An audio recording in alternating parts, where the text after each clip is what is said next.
اللہ علیہ وسلم مکہ المکرمہ میں تشریف فرما ہے، اللہ کے نبی صلی اللہ علیہ وسلم کے پاس مدینہ المنورہ کا ایک وفد آتا ہے، ایک جماعت آتی ہے، اور اللہ کے نبی صلی اللہ علیہ وسلم سے یہ درخواست کرتے ہیں کہ اللہ کے نبی آپ مدینے کے اندر کسی کو بھیج دیجئے تاکہ وہاں کے لوگ قرآن کریم کو سیکھیں، وہاں کے لوگ نماز پڑھنے کا طریقہ سیکھیں، وہاں کے لوگ دین کی تعلیمات حاصل کریں۔ چنانچہ اللہ کے نبی علیہ السلام نے حضرت مصعب بن عمیر رضی اللہ عنہ کو مدینہ المنورہ روانہ فرمایا۔ حضرت مصعب بن عمیر رضی اللہ عنہ نے وہاں جا کر قرآن کریم کی تعلیمات لوگوں کو سکھائیں، قرآن کریم کو لوگوں تک پہنچایا۔ چنانچہ حضرت سعد بن ابی وقاص رضی اللہ عنہ جو کہ اس وقت اپنے قبیلے کے گورنر تھے، اپنے قبیلے کے امیر تھے، حضرت سعد رضی اللہ عنہ نے حضرت اسد بن زرارہ رضی اللہ عنہ سے عرض کیا کہ وہ شخص آ گیا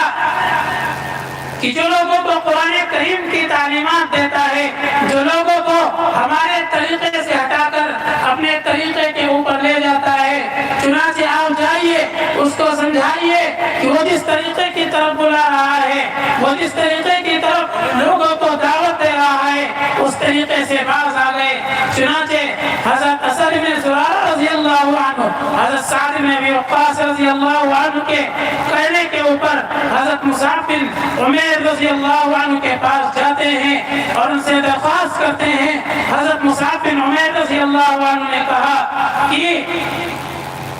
بس میری ایک بات مان لیجئے کہ میں قرآن کریم کی تلاوت آپ کے سامنے کرتا ہوں، اگر آپ کو قرآن کریم پسند آ جائے تو آپ اس کو قبول کر لیجئے گا، ایمان کے اندر داخل ہو جائیے گا۔ اگر آپ کو بات سمجھ میں نہ آئے تو آپ جو مجھے کہیں گے میں اس پر عمل کرنے کے لیے تیار ہوں۔ چنانچہ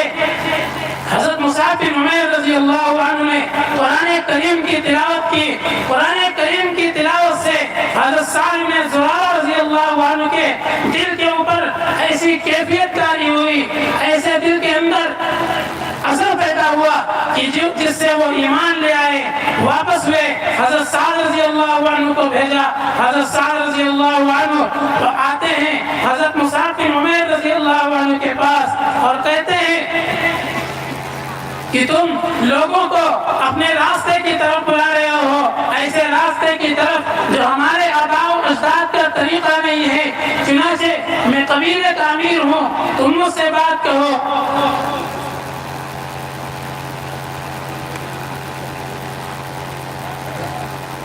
حضرت سعد رضی اللہ عنہ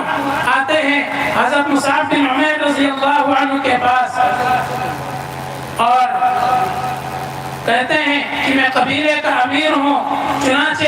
تم میرے سامنے جو بات کہنی ہے وہ بات کرو۔ چنانچہ حضرت مصعب بن عمیر رضی اللہ عنہ قرآن کریم کی تلاوت کرتے ہیں، جس کی بدولت حضرت مصعب بن عمیر رضی اللہ عنہ حضرت سعد بن ابی وقاص رضی اللہ عنہ ایمان لے آتے ہیں۔ چنانچہ میں عرض یہ کر رہا تھا کہ قرآن کریم وہ کتاب ہے کہ جس نے آقا نبی صلی اللہ علیہ وسلم کے آنے سے پہلے لوگوں کے اندر ایمانی جذبات پیدا کیے، لوگوں کے اندر ایمانی کیفیات پیدا کر دی۔ چنانچہ میں ایک مختصر سا واقعہ بتلا کر اپنی جگہ لیتا ہوں کہ اللہ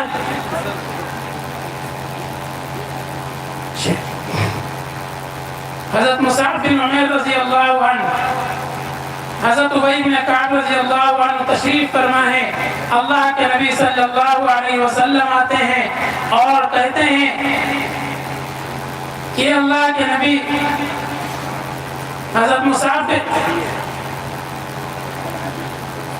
اللہ رب العزت سے دعا ہے کہ اللہ رب العزت مجھے کہنے سننے سے زیادہ عمل کرنے کی توفیق عطا فرمائے، جو کہا سنا گیا ہے کہنے سننے میں جو غلطی کوتاہی ہوئی ہو اللہ رب العزت معاف فرمائے۔ وما علینا الا البلاغ۔